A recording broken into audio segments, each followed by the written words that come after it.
when you try to take it all in, who God is, what he's got planned, how he's going to do it, it's impossible. I mean, you just get overwhelmed. You get wrecked. Where,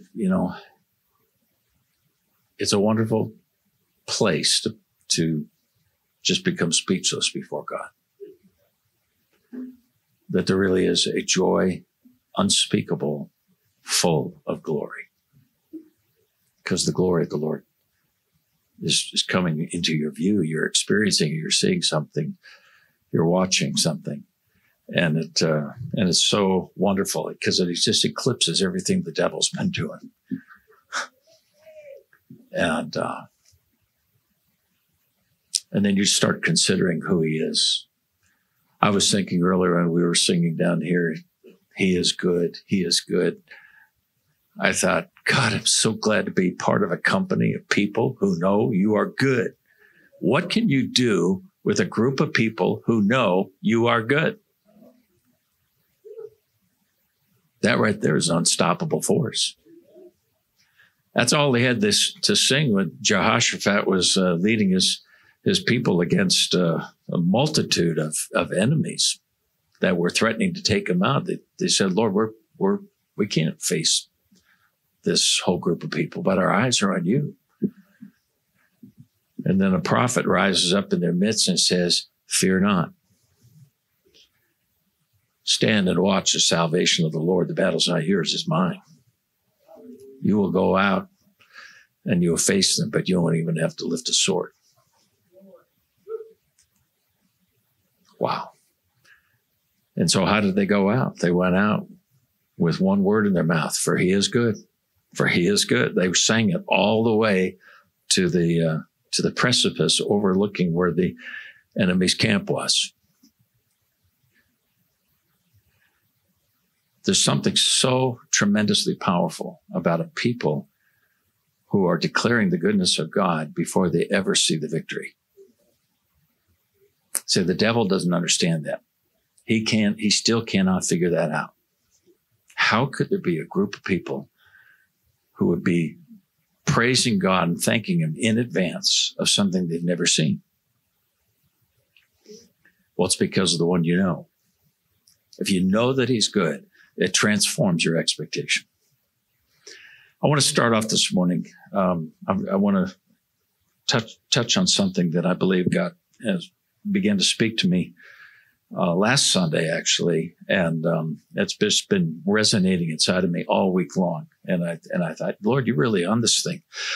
And so, and there's something that you and I need to be carrying as we go through this next year that is going to make all the difference in terms of where we land at the end of 2021. Now, it's very important that you and I are already looking through the entire year, because we serve a God, we love a God who knows the end from the beginning. He's the Alpha and the Omega. That means he's already at the end. He's already lived it. If everything that's going to happen this year is already transpired in heaven. God sees all the things that he's planned. He knows all the power that he's going to release. He sees the people who are going to be involved. He already knows what the end of this year is going to look like. And he's looking for people who will look with him and believe. Now, that's a big stretch for a lot of people. A lot of people don't like that. We call it faith. It's one of those Bible words, faith. I had a memory come up while we were worshiping there was another pastor who had been quite successful in another state where he was at, and he was coming to plant a church in Montana, and I was his planting overseer. I was supposed to help him to get everything all set, and so I was working with him over a number of months, and he got his church going, and things were going off a pretty good start. And then one day we were in a meeting together in another part of the state, and he said, he said, Paul, you really seem to have a thing for receiving buildings from God, getting buildings. He said, tell me your secret. How do you get buildings? He said, I need a building. And I said, oh, well, it's simple. It's called faith. His face changed immediately. He actually was not happy with my answer. And he said, what do you mean faith? And I said, I was kind of shocked. there was a spirit coming off of him. It was just pushing back on me. And I said, like in the Bible. That's what I said to him. I didn't know what else to say. I said, you believe God. You see something that you know that the Lord wants to give. You believe him until you receive it. I said, I don't know what else to tell you, but that's what I've done. That's my secret. And he got angry. I walked away from the conversation saying, what was that? And it really started dawning on me that there's a lot of people who do not like walking by faith instead of by sight.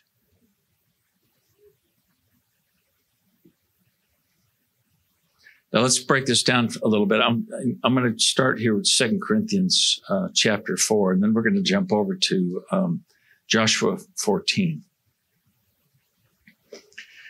I'm going to just start with verse 7, then we're going to jump. But we have this treasure in earthen vessels. The treasure that he's speaking of is our entire relationship with God and all the promises that come with it and all that God he said he will do for us as his children. And once we have entered into that beautiful relationship with him through being born again,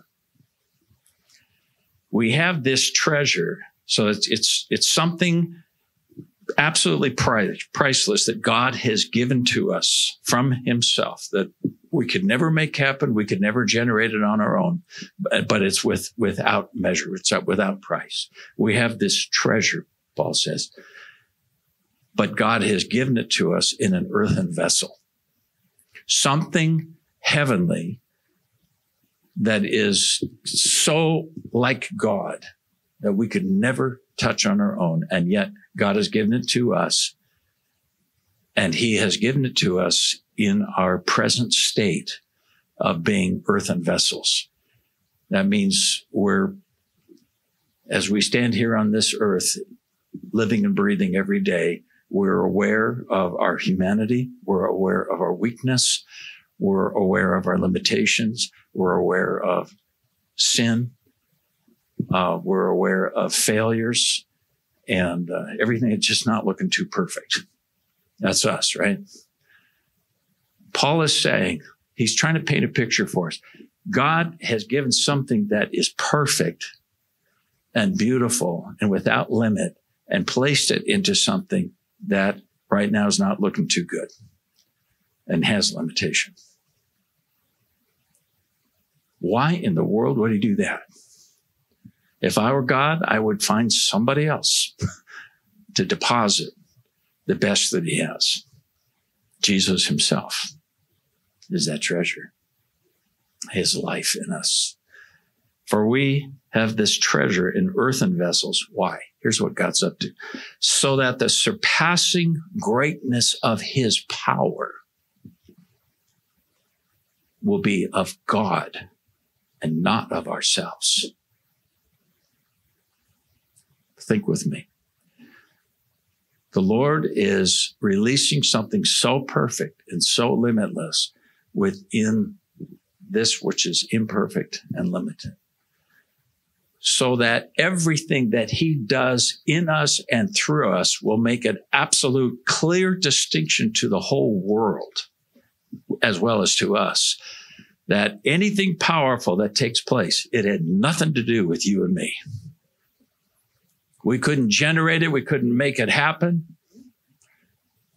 It was totally of God himself.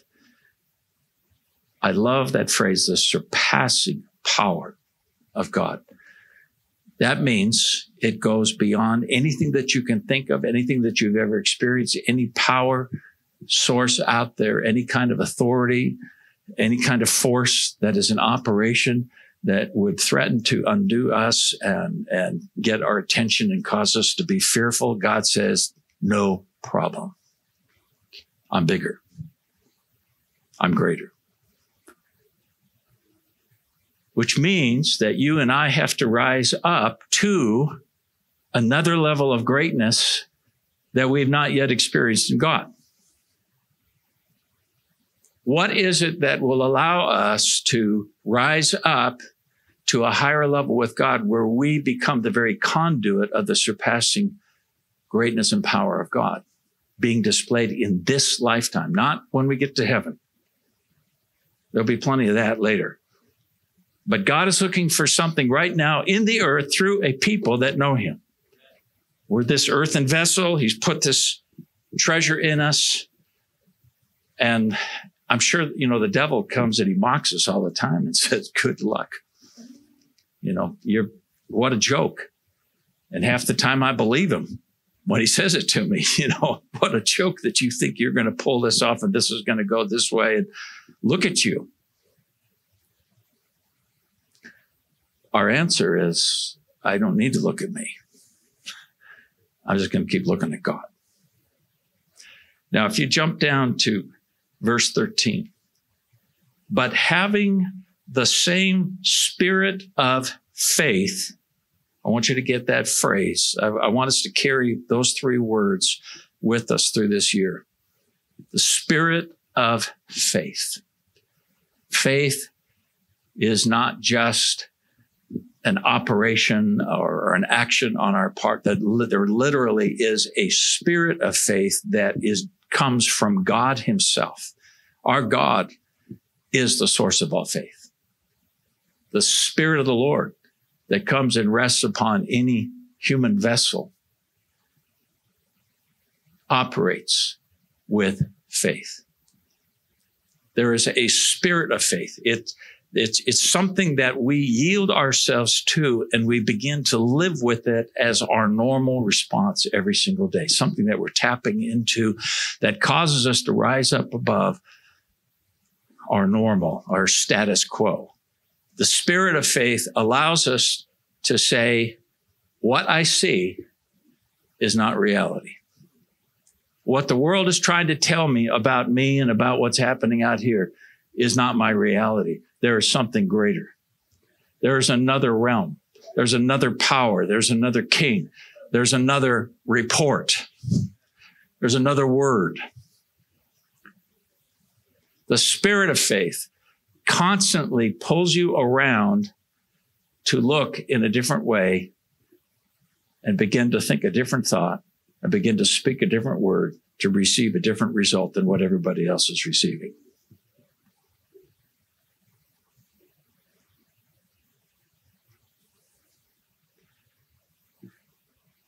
Having the same spirit of faith, according to what is written, I believed, therefore I spoke. We also believe, therefore we also speak. Paul is describing what the spirit of faith looks like. There's something that is revealed to us from God that has to do with who he is and what only he can do. You and I are given the opportunity to behold that, to hear that. Faith comes by hearing, and hearing by the word of God. So that when God reveals something into your hearing, Solomon prayed, Lord, give me a hearing heart.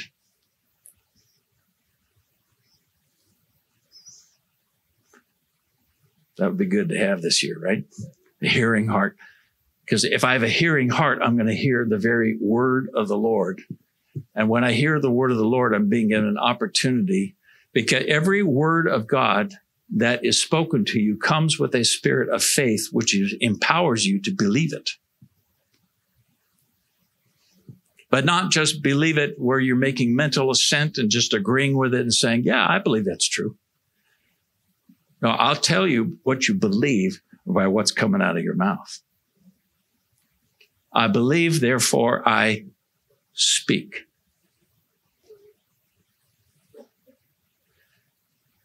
And if there's anything that you learn after many years of living on this planet, that you and I are presently right now where we said we would be. Our words have gotten us right to where we are.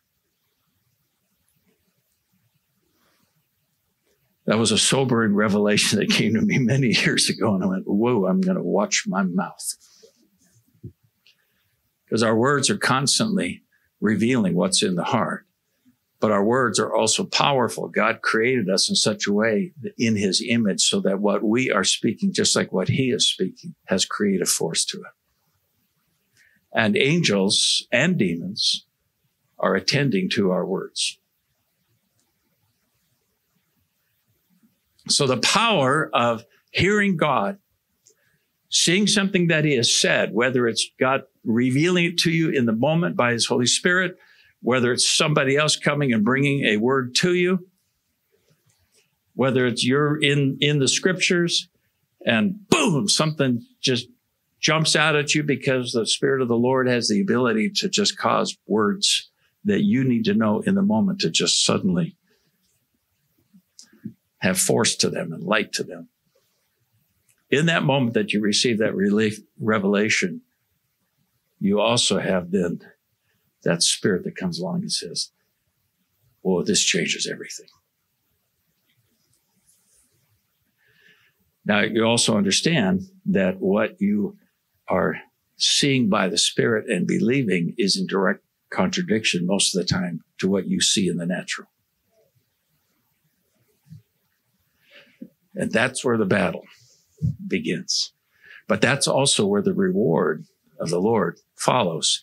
Because when he can find a people who will walk by faith and not by sight, that they will go by what God says rather than what they see happening around them. They start trusting in what's coming forth out of the spirit realm more than what's happening in the earth realm. God says, "I am pleased." For without faith, it is impossible to please God. For those who come to God must believe that he is. I mean, he is I am, period. Everything you and I need, everything that he is, he will be forever. Everything that he has said will come to pass. No ifs, ands, or buts. No cancellations. There's no cancel culture in heaven. And the devil down here can't cancel out anything that God has said, no matter how hard he tries. The only place it gets canceled is in our hearts when we refuse to believe God and we start getting scared by what we see around us. It's a spirit of faith that is going to make the difference between what you're going to look like at the end of 2021.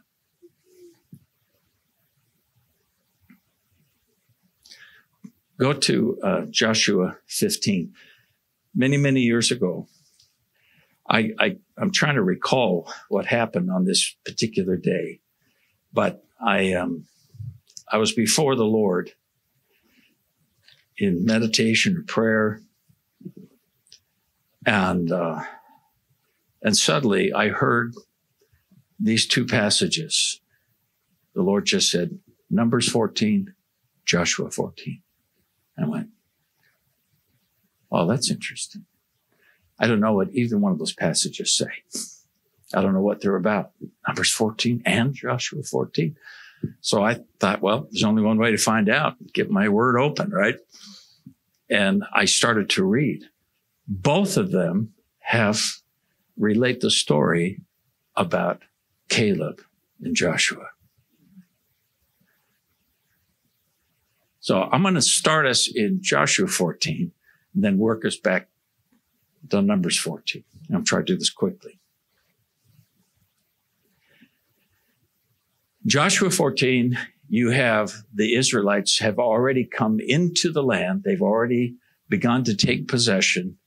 Jericho is history. All these other peoples and cities have all been devastated. Everything that God said is happening. The Israelites are invincible. They're just going through. And they get to a certain point in all of this conquering and receiving the land flowing with milk and honey. They get to a certain point, and there's a pause, and they're trying to figure out what they're going to do next. And Joshua's in charge. Now, Caleb makes an appointment with Joshua. Of course, they're buddies. They're faith buddies. They've got a lot of history together. They're also the two oldest guys in the camp. I'm going to go with verse 6. Then the sons of Judah drew near to Joshua in Gilgal. And Caleb, the son of Jephunneh, the Kenizzite, said to him, "You know the word which the Lord spoke to Moses, the man of God, concerning you and me in Kadesh Barnea. I was 40 years old when Moses, the servant of the Lord, sent me from Kadesh Barnea to spy out the land, and I brought word back to him as it was in my heart. Nevertheless, my brethren who went up with me made the heart of the people melt with fear. But I followed the Lord my God fully." Sorry, I just had a surge inside me. You know, wouldn't you want to be that person that you could stand and say with confidence, but I, regardless of what everybody else said and what everybody else said, I followed the Lord my God fully.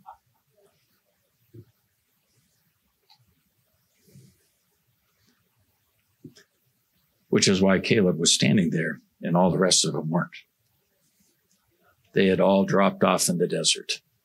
None of them got to go in to the promised land. But here Caleb is in this moment of fulfillment. I'm standing in the land I believed for. That God promised to me, and I believed him fully. I didn't just believe him, I spoke and I acted. And that's why I'm standing here right now. So Moses swore on that day, saying, "Surely the land on which your foot has trodden will be an inheritance to you and to your children forever, because you have followed the Lord my God fully." Oh my God, this is incredible. I'm standing there with Caleb right now. and he's in this moment. He is rehearsing what happened 45 years earlier. He's standing there he's on the ground. He's not yet received his inheritance, but he's now so close in proximity. And he's recalling, he's saying to Moses, "Moses, you remember what Moses said. You remember when Moses prophesied over you and me. But I'm here with a word from God right now, 45 years later.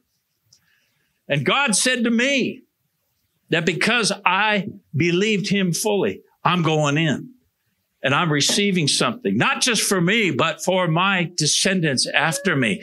This is going on for generations." You see, I'm a son of Abraham. And God said from Abraham, all the nations of the earth will be blessed. Your generations will be multiplied. And here I am, a son of Abraham. I'm in the flow of a covenant. I'm a covenant man. I believe the word of the Lord. When we came out of Egypt, I was believing the word of the Lord. When we passed through the Red Sea, I was believing the word of the Lord. When we got into that spot where there was no water, I was believing the word of the Lord. When we went in to spy out the land, I believe the word of the Lord. Unfortunately, there was a whole bunch that didn't. But even when they didn't, I believed the word of the Lord. And I did my 40 laps in the desert. And I ate my manna. And I was believing the word of the Lord. And then came the moment when we crossed over the Jordan. And I watched the Jordan part. And I walked across. Can you imagine how surreal that was for Joshua? By that point, it had been 40 years of waiting and standing and believing, keeping his mouth in line, keeping his actions in mind. And he finally crosses over that Jordan and says, oh, man. And the spirit of faith in him starts saying, guess what's coming? Inheritance, fulfillment, generations. And I imagine that as they were going through the land and they were conquest after conquest after conquest, every conquest that they had, when Jericho's walls came down, it fulfilled what Caleb prophesied 40 years earlier.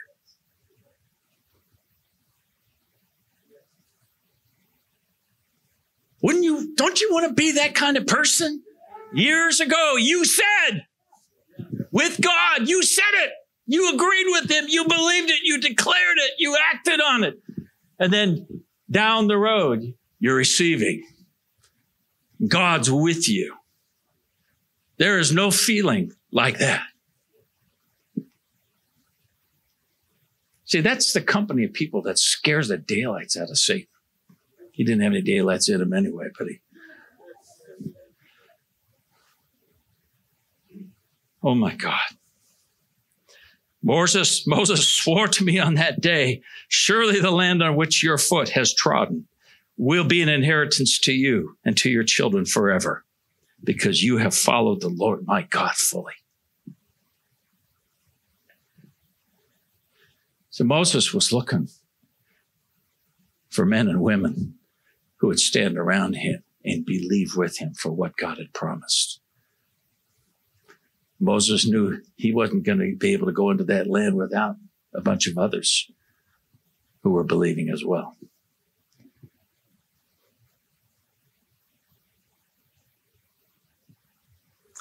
Now behold, I love this. Now behold, the Lord has let me live just as he spoke these 45 years.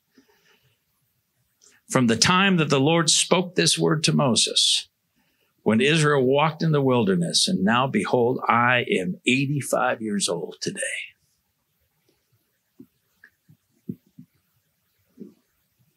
Wow, that's a mouthful right there.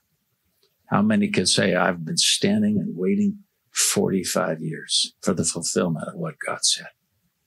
And here I am. And what Caleb was saying to Joshua is, I have an appointment with destiny right now. I've got an appointment to receive the reward of my faith. The spirit of faith in which I have walked demands a recompense. It demands a receiving. It demands a fulfillment, because God never speaks a word that returns to him void. See, it doesn't matter what the circumstances are. It doesn't matter what nation you live in. It doesn't matter your age. The only thing that makes a difference is you have the spirit of faith operating in you. You've been cultivating it. You've been building it. You've been increasing those faith muscles. You've been demanding of yourself a spirit of faith. He spoke it. I believe it. Therefore, I'm speaking. And I'm following the words. The things that I'm creating with my own mouth because I agree with God. See, there are things that God himself is not going to move or create in the earth until he finds somebody with the spirit of faith who will then speak what he's speaking. Because God put the earth into our hands.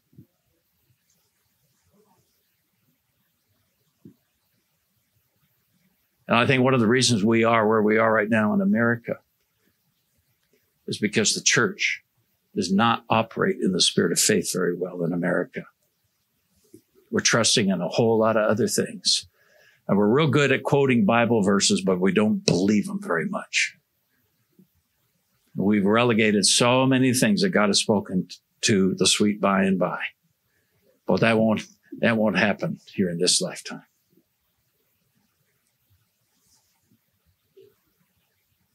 And every time we do that, we just handed our treasure to the devil.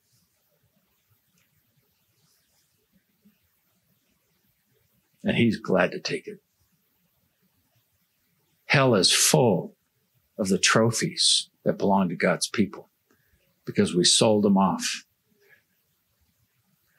by refusing to believe. We were more comfortable with fear than we were with faith. We were more comfortable with the spirit of this world than we were with the spirit of God and the spirit of faith. It's far easier to just go with what's already going on in your head that you would call common sense. And heaven says it's common nonsense.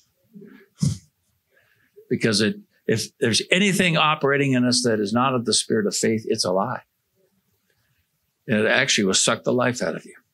It will destroy you in the end. Because every lie and every deception is a killer. It's wrapped in darkness.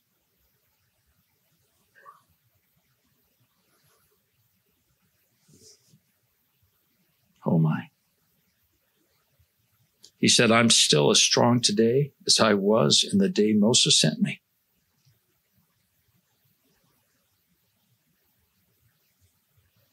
There's a mouthful.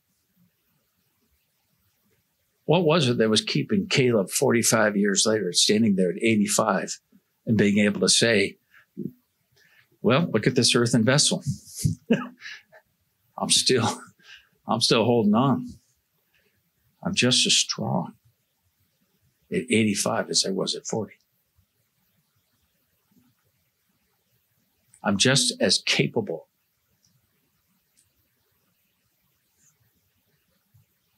The possibilities with me have not diminished at all because I've gotten older.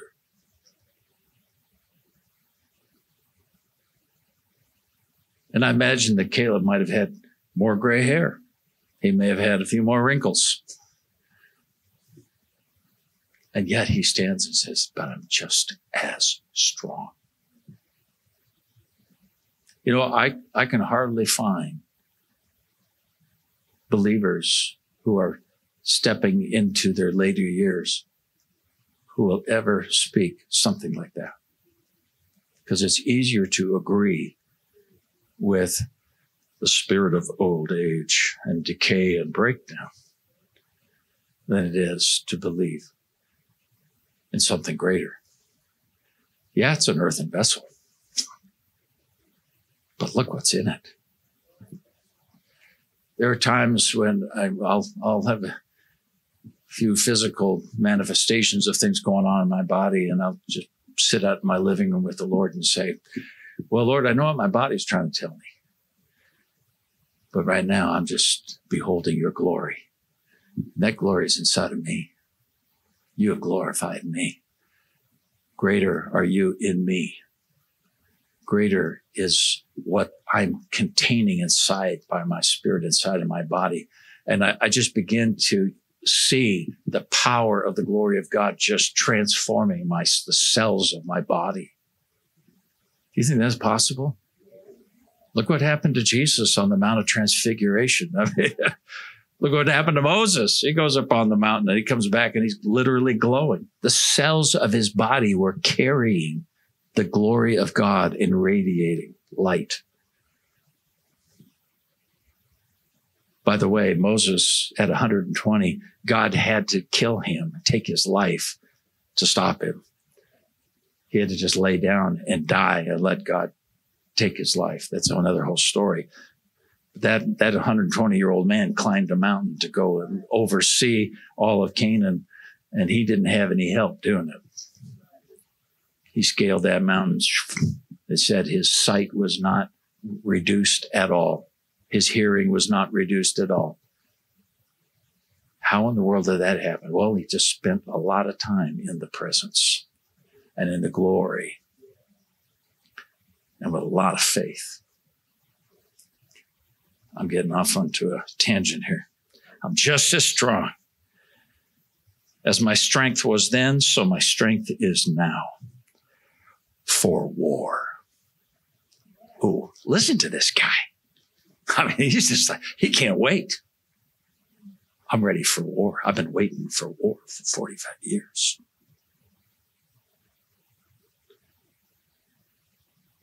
I can just see Caleb just inside his tent over the years, picking up that sword, just, whoo, yeah, whoo. Strong. You could just see all the enemies who were just going to drop to the ground. And he never backed up. I'm just as strong now for war and for going out and coming in. That means I'm going to win the battle. I'm going out and I'm coming back in. I see myself. Now, verse 12. Now then, give me my mountain. Give me that hill country. Belongs to me. I waited long enough. I believe we're going to have some believers this year.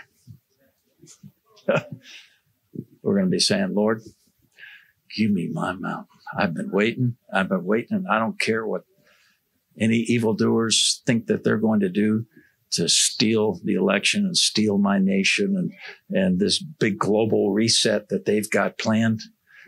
He who sits in the heaven is laughing harder now than he was before.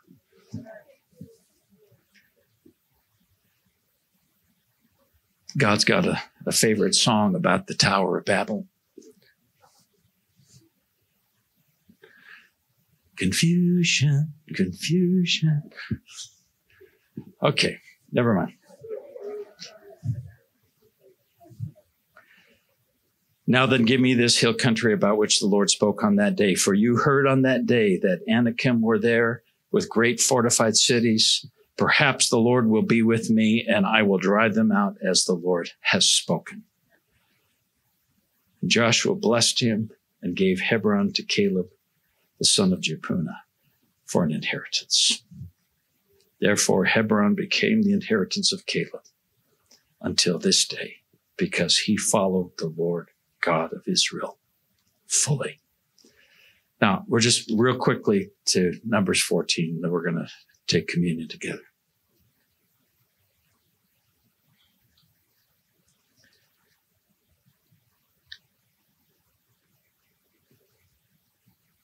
I'm going to take us into 13. 14 is about how God confirmed to Caleb and to Joshua that they were going to go in and the others were not. But here was the defining moment in Numbers 13. We'll start with verse 25. The spies have all come back from spying out the land. And many of you are very familiar with this story. And we need to remind ourselves, again, go back and read this story, because this was a absolutely defining moment for Israel's future history. And I believe we're in such a defining moment right now. When they returned from spying out the land, verse 25, at the end of 40 days, they proceeded to come to Moses and Aaron and to all the congregation of the sons of Israel in the wilderness of Paran at Kadesh. And they brought back word to them and to all the congregation and showed them the fruit of the land. Thus they told him and said, we went into the land where you sent us, and it certainly does flow with milk and honey, and this is its fruit. So when they made that statement, what were they doing? They were confirming the word of the Lord. What did God say? He said, I'm bringing you into and giving you a land flowing with milk and honey. So they're using the very words of the Lord to describe the inheritance that he said he would give them. So they're saying, here it is. Here is the evidence that what God said was available to us is available. Nevertheless, how many know that word will kill your future? God has said this, hallelujah. But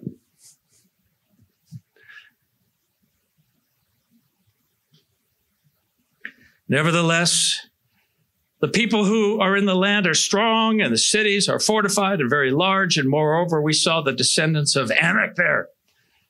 Those are the big guys, the giants. Amalek is living in the land of the Negev, and the Hittites and the Jebusites and the Amorites and the Perizzites and the termites. They're living in the hill country. And the Canaanites are living by the sea and by the side of the Jordan. Lions and tigers and bears. Oh my!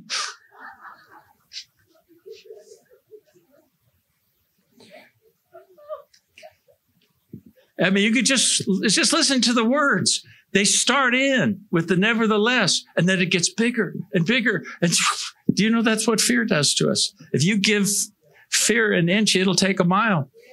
And pretty soon, that's all you're swimming in. It's just a big ocean of fear. And that becomes your reality, and you can't seem to get out of it. Somebody throw me a life raft.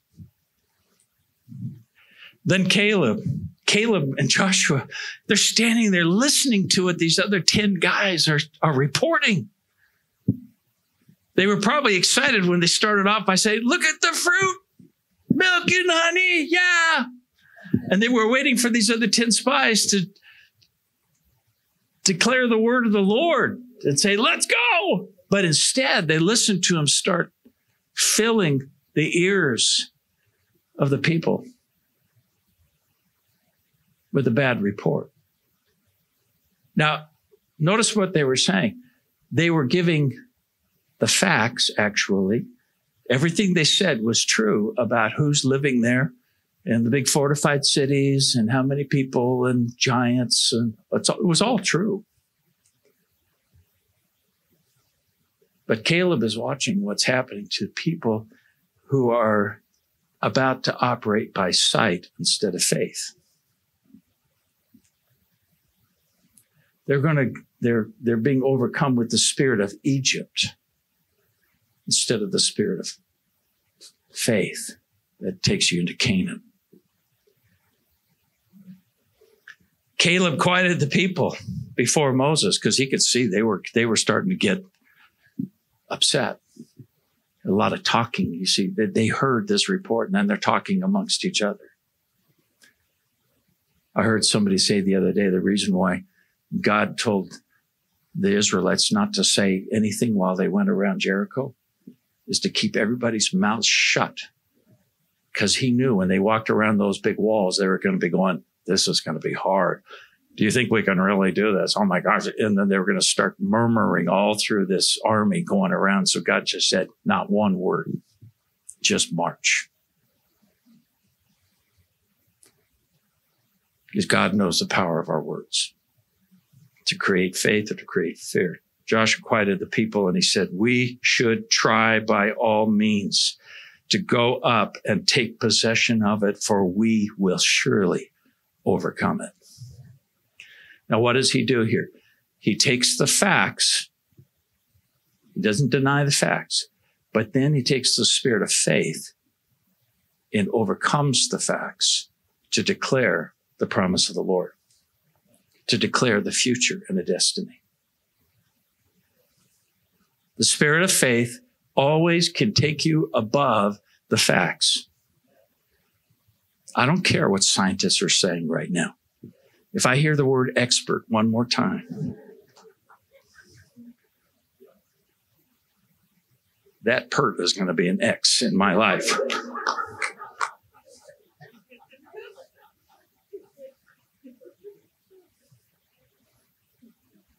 That was an angel, probably whispered that to it. I'm not that clever. We will surely overcome it. You see, Caleb saw it. They were walking through the land and he saw the victory. He's seeing giants and he's seeing them dead. He's seeing fortified cities and he's seeing walls toppled. See, the spirit of faith allows you to see beyond your natural sight, beyond your natural mind. God can show you victory and overcoming that is impossible for us to even make happen. And yet with him, anything's possible. Wow. Romans 4, Paul tells us that, Abraham, the father of faith, what made him the father of faith? Well, he had to walk with a God who calls those things that are not as if they are. Oh my gosh. Talk about getting your brains flipped around. You got to learn a whole new way to think, a whole new way to see. You could create a whole new set of expectations and a whole new set of speech and plans from that. Risk. Faith is spelled R-I-S-K. Because that's how it feels to your flesh anyway, to your earthen vessel.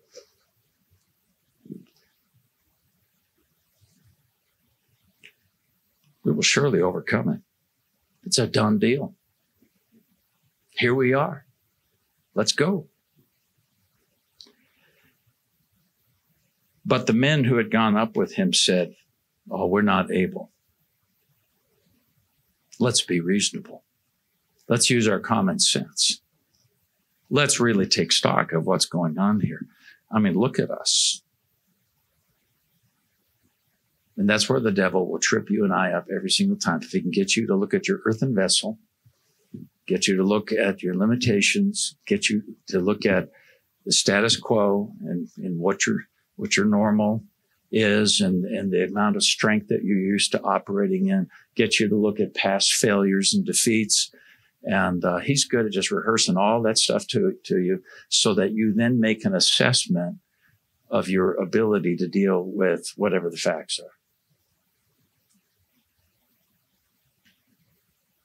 And this is what the men were doing. We're not able. They're too strong for us. So they gave out to the sons of Israel a bad report of the land which they had spied out, saying, "The land through which we have gone and spying it out is a land that devours its inhabitants. And all the people whom we saw in it are men of great size."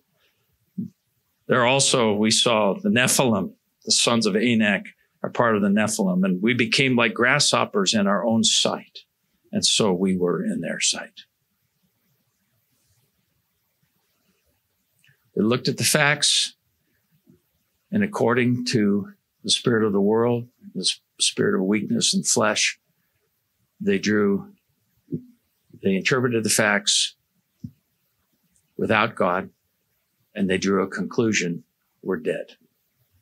Why did we even come here? Why did we even do this?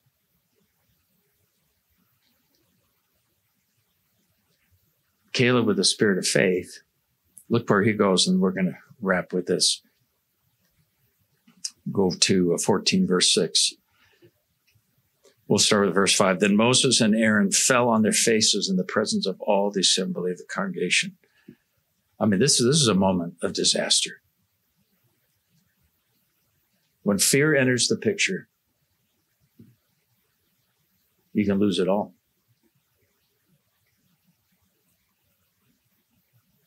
Joshua, the son of Nun, and Caleb, the son of Jephunneh, of those who had spied out the land, tore their clothes. And they spoke to all the congregation of the sons of Israel, saying, "The land which we passed through to spy out is an exceedingly good land." They're trying to pull them back around to a place of faith. No, this is exactly what God said it was going to be. Don't interpret the facts according to Egypt. Don't interpret the facts according to other peoples out there who have experienced destruction. We're God's people. We're in his word. We got this far because God said there would be a good land. And look where we have come to. It is exceedingly good. He's trying to pull them back around in the spirit of faith to see if they will join him. If the Lord is pleased with us, then he will bring us into the land and give it to us, a land which flows with milk and honey. Are we in agreement on that? Only do not rebel against the Lord, and do not fear the people of the land. I like this. For they will be our prey. See, the spirit of faith allows you to see that which you think will prey on you and take you out. and turn around and see them as your prey.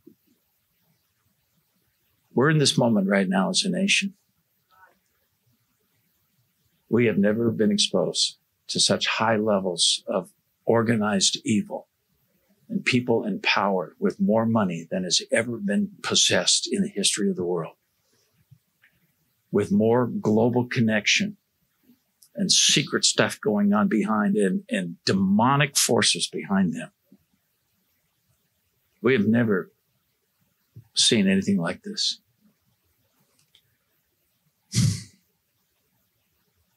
And it can intimidate you. It can scare you. It can cause you to say, well, God said we're supposed to be persecuted. God said we're supposed to go underground. God said this is what happens before, the great tribulation. But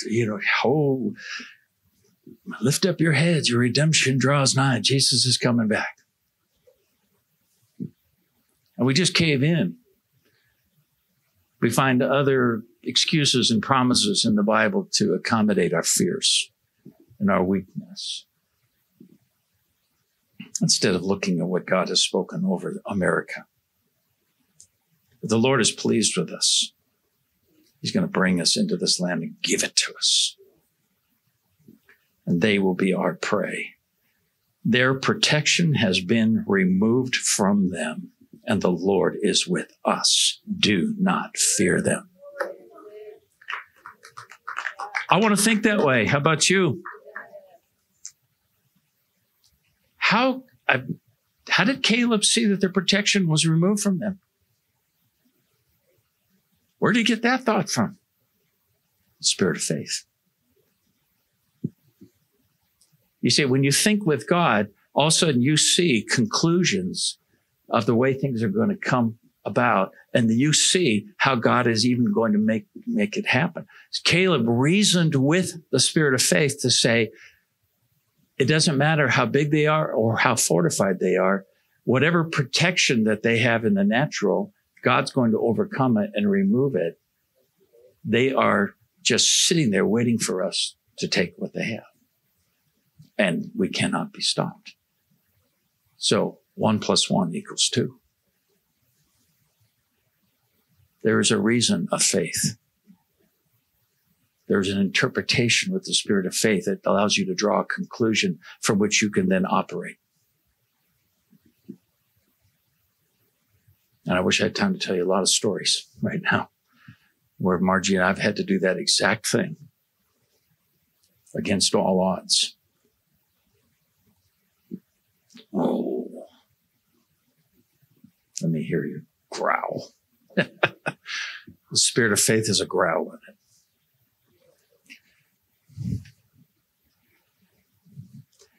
What I'm describing here, many of you already know this. You've already walked in a lot of these things. And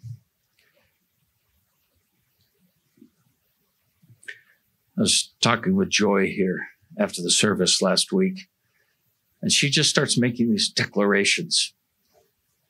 If you need a faith boost, talk to Joy. She's always going to tell you what the word says. And she's just making these declarations in front of me. This is what God's going to do, and this is what's going to happen because He has said this. And I just looked at her, and I heard the word spirit of faith. And so I said it to her. I said, you know what? I love you. I love hanging out with you. I love hearing what you have to say because you always speak. You require of yourself to speak with the spirit of faith. She didn't know what to say after I said that. She was like, really? Whoa. This is what God is looking for in this next year, that you require of yourself. I will live by a spirit of faith. I will believe, I will speak, I will act. I will never look at the facts as they are. I will go to God first. I will consider what He is saying. I will see Him as greater. I will see who I am to Him in the moment. Then I will interpret the facts according to that. And then I will draw a conclusion of an outcome based in what only God can do. And because He loves me and because He's good. And because he's faithful, it doesn't even matter how long it takes. I just need to be in that place with him. I believe I have followed my God fully. See what God said about Caleb when he said to Caleb, you are going in and the others are not. He said, because there's a different spirit on you. That jumped off the page at me. Numbers 14, there's a different spirit on you, Caleb. That's why you are able to follow me fully. That's why you're going in.